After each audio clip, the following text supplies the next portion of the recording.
भारत का इतिहास समृद्ध और विविधताओं से भरा हुआ है। इसी इतिहास में कई ऐसे किले हैं जिनकी अपनी अनूठी कहानी है। उनमें से एक किला है देवगिरी किला, जिसे आज हम दौलताबाद किला के नाम से जानते हैं। यह किला न केवल अपनी ऐतिहासिकता के लिए प्रसिद्ध है, बल्कि यह भारतीय सैन्य, राजनीतिक और सांस्कृतिक धरोहर का एक अभिन्न हिस्सा भी है। आज हम आपको देवगिरी किले की पूरी कहानी के माध्यम से उसकी गौरवमय यात्रा, महत्वपूर्ण घटनाएं और किले के अंदर की कार्यप्रणाली को समझने का प्रयास करेंगे। इस किले की यात्रा में हम जानेंगे कि कैसे देवगिरी किला शाही परिवारों के लिए एक सैन्य गढ़ और प्रशासनिक केंद्र बना, और कैसे यह किला भारतीय इतिहास के कई महत्वपूर्ण मोड़ों का गवाह बना। तो चलिए शुरू करते हैं पार्ट 3। इतिहास की असली परीक्षा समय के साथ होती है। जो इमारतें समय के थपेड़ों को झेल जाएं, वही इतिहास की अमर आत्मा कहलाती हैं। देवगिरी का किला, जिसे आज हम दौलताबाद कहते हैं, अब केवल एक युद्ध भूमि नहीं, बल्कि एक सजीव स्मृति है। पुरातत्व विभाग का आगमन स्वतंत्रता के बाद भारत सरकार ने इस किले को राष्ट्रीय धरोहर घोषित किया। 1950 के दशक में भारतीय पुरातत्व सर्वेक्षण (ASI) ने किले को संरक्षित स्मारक घोषित किया। किले की मरम्मत, रास्तों का पुनर्निर्माण और सुरक्षा दीवारों की मजबूती शुरू हुई। 1957 में पहला गाइडेड टूर चलाया गया था, जिसमें मात्र 12 पर्यटक आए थे। संरचना का पुनरुद्धार ASI की प्रमुख मरम्मत परियोजनाएं, चांद मीनार की टूटती बालकनी को फिर से स्थापित किया गया। जल प्रणालियों, वाटर चैनल्स की सफाई और संरक्षण, भूल भुलैया में गाइडेड रोशनी की व्यवस्था। आज भी आप देख सकते हैं दीवारों पर लगे संरक्षण चिन्ह, जहां मूल पत्थर और नए पत्थर को अलग अलग रंगों से चिन्हित किया गया है। पर्यटन की शुरुआत 1970 के बाद देवगिरी एक पर्यटन स्थल के रूप में विकसित होने लगा। राज्य सरकार ने सड़कें, गाइड बूथ, पार्किंग और टिकट कार्यालय स्थापित किए।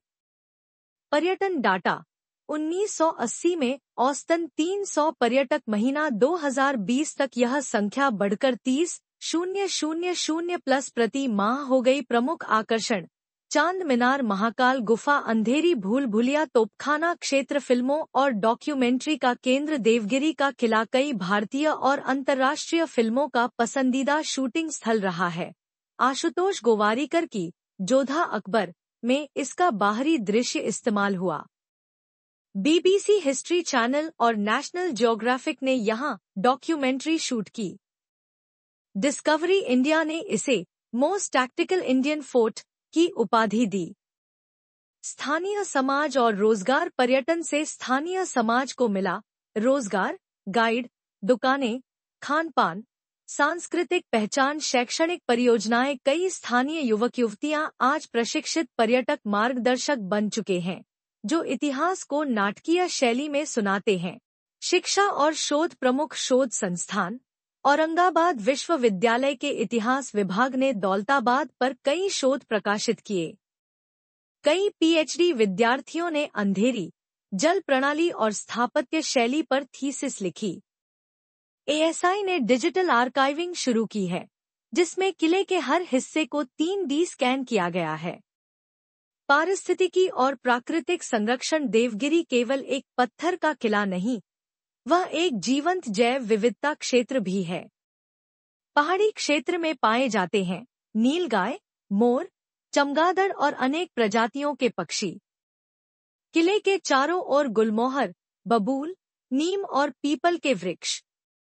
वन विभाग और ASI मिलकर बायोडायवर्सिटी पार्क विकसित कर रहे हैं। चुनौतियां, हालांकि किले को संरक्षित किया जा रहा है, लेकिन कई समस्याएं अभी भी हैं।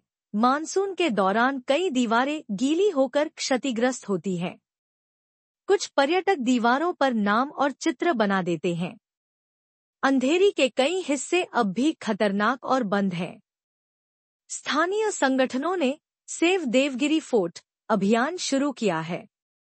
भविष्य की योजनाएं, नाइट टूरिज्म शुरू करना, 3D होलोग्राम गाइड प्रणाली, multimedia museum, interactive AR mobile app, जिससे पर्यटक अपने फोन से हर हिस्से की जानकारी पा सके। यह किला अब सिर्फ इतिहास नहीं, बल्कि डिजिटल युग का एक गौरवमयी अध्याय बनने जा रहा है। देवगिरी अब केवल राजा रानियों का अतीत नहीं, यह आज की प्रेरणा और कल का मार्गदर्शन है। यह किला बताता है कि यदि हम इतिहास को संजोएं, तो वह कभी मिटता नहीं, बल्कि हर पीढ़ी को कुछ नया सिखाता है। संघर्ष, निर्माण और स्थायित्व की अद्भुत गाथा। देवगिरी एक किला नहीं, एक जीवंत आत्मा है। कभी किले को सिर्फ एक संरचना नहीं माना जाता। यह एक सजीव विचार, एक महान कार्यकला और सामरिक रणनीति का परिणाम था। देवगिरी का किला एक ऐसी स्थापत्य कला का अद्भुत उदाहरण है जो आज भी हमें चमत्कृत करता है। आइए जानते हैं किले के अद्वितीय वास्तुशिल्प और सुरक्षा प्रणाली के बारे में। किले की बाहरी संरचना। देवगिरी किले की बाहरी दीवारें करीब 30 फीट ऊंची और 20 फीट चौड़ी हैं। प्रमुख विशेषताएं: मजबूत पत्थर।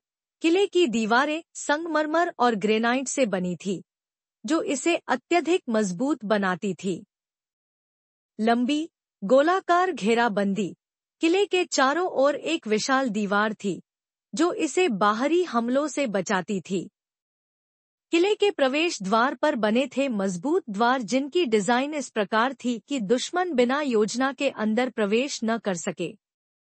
किले के भीतर का जल प्रबंधन। देवगिरी किले में जल प्रबंधन एक चमत्कार था। किले के भीतर का जलस्रोत न केवल रणनीतिक दृष्टि से महत्वपूर्ण था, बल्कि यह किले की सुरक्षा का भी हिस्सा था। जल व्यवस्था के प्रमुख पहलू: बावड़ी और टंकी। किले में जल संग्रह के लिए बावड़ियां और कुएं बनाए गए थे। बरसात में जल संरक्षण। किले की छतों और दीवारों में जल निकासी की प्रणाली थी, जिससे बारिश के पानी को संग्रहित किया जा सके। सुरक्षित जल प्रवाह।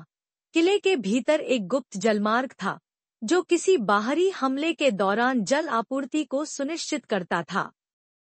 किले की सुरक्षा प्रणाली। देवगिरी किले में सुरक्षा के लिए कई विशेष रणनीतियां अपनाई गई थी। सुरक्षा उपाय: गहरे खाइयां। किले के चारों ओर गहरी खाइयां थीं, जिनमें दुश्मन के हमलों से बचाव के लिए पानी भरा जाता था। गुप्त रास्ते। किले में गुप्त सुरंगों का एक जाल था, जो दुश्मन को भ्रमित कर देता था। इनमें से कुछ सुरंगें किले के भीतर और बाहर दोनों जगहों को जोड़ती थी। सैन्य चौकियां।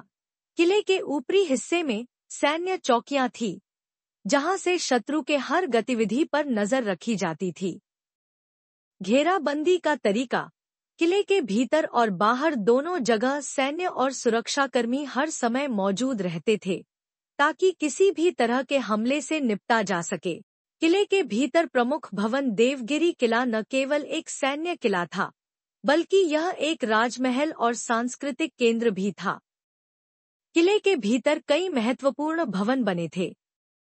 प्रमुख भवन। राजमहल। किले के केंद्र में राजमहल था, जहां राजा और उनके परिवार रहते थे।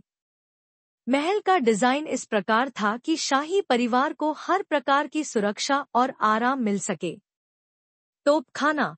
किले में एक विशाल तोपखाना था, जिसमें बड़े बड़े तोप और युद्ध उपकरण रखे जाते थे। महल के बगीचे। महल के आसपास हरियाली थी, जिसमें फूलों के बाग और सुंदर बगीचे थे, जो किले की सुंदरता को बढ़ाते थे। किले की प्रवेश प्रणाली। किले में प्रवेश करना आसान नहीं था। किले की प्रवेश प्रणाली इस प्रकार डिजाइन की गई थी कि केवल सही रास्ता और सही समय पर ही अंदर जाया जा सकता था। प्रमुख तत्व। मुख्य द्वार। मुख्य प्रवेश। किले का मुख्य द्वार अत्यधिक मजबूत था, जिसे दरवाजे की बंदूकें, कैनन गेट, के माध्यम से संरक्षित किया गया था। यहाँ दुश्मन की घेराबंदी और हमला रोकने के लिए तोपें और भारी हथियारों का उपयोग किया जाता था। द्वार की खड़ी ढलानें।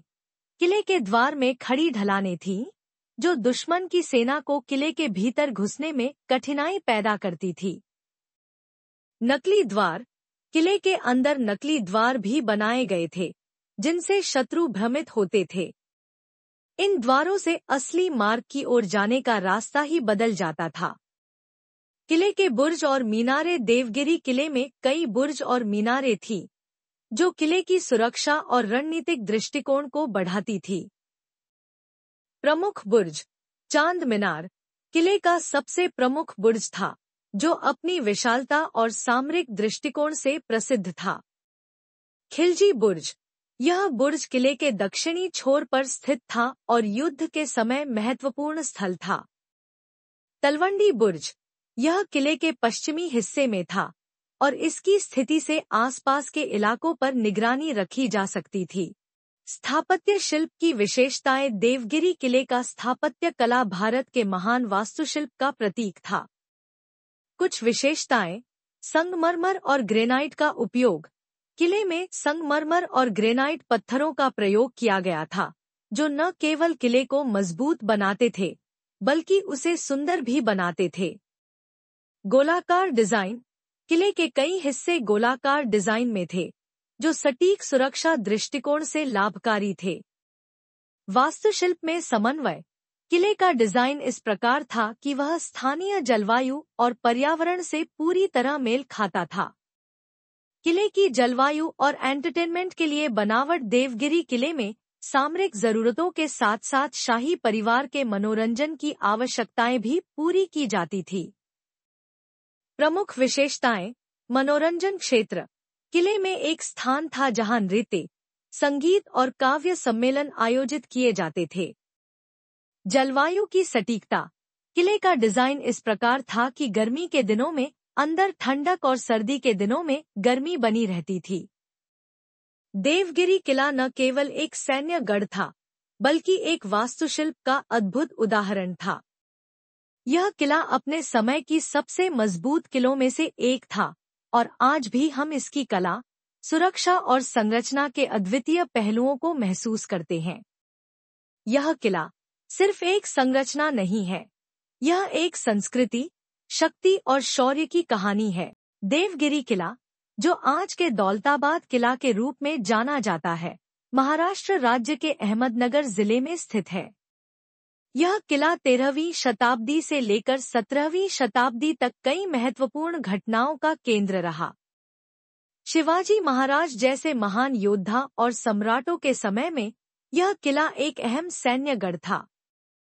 यह किला भारतीय सैन्य वास्तुकला का अद्भुत उदाहरण है, जिसमें पानी की प्रणाली, सुरक्षा संरचनाएं और स्थापत्य कला के कई तत्व शामिल हैं। किले की दीवारें, खाई और किले इसके इतिहास के गवाह हैं, जिन्होंने कई शाही परिवारों और युद्धों को देखा। किले की अंदरूनी संरचना और विभिन्न धार्मिक स्थल समाज के सांस्कृतिक विविधताओं को दर्शाते हैं। देवगिरी किला एक ऐसा स्थल है जो भारतीय इतिहास, संस्कृति और सैन्य महत्व को संजोए हुए है। यह किला न केवल एक सैन्य गढ़ था, बल्कि यह राजनीतिक, सांस्कृतिक और धार्मिक आदान प्रदान का भी एक प्रमुख केंद्र था। आज के समय में यह किला हमें संरक्षण और धरोहर के महत्व का एहसास कराता है। जैसे ही हम देवगिरी किले की समृद्धि और गौरवमयी यात्रा को समझते हैं, हम यह महसूस करते हैं कि यह किला केवल हमारे अतीत का ही नहीं, बल्कि हमारे भविष्य का भी एक महत्वपूर्ण हिस्सा है। आशा है कि इस किले की पूरी कहानी ने आपको भारतीय इतिहास और संस्कृति के प्रति एक नई समझ दी होगी। धन्यवाद। अगले पाठ के लिए हमारे चैनल को सब्सक्राइब करें।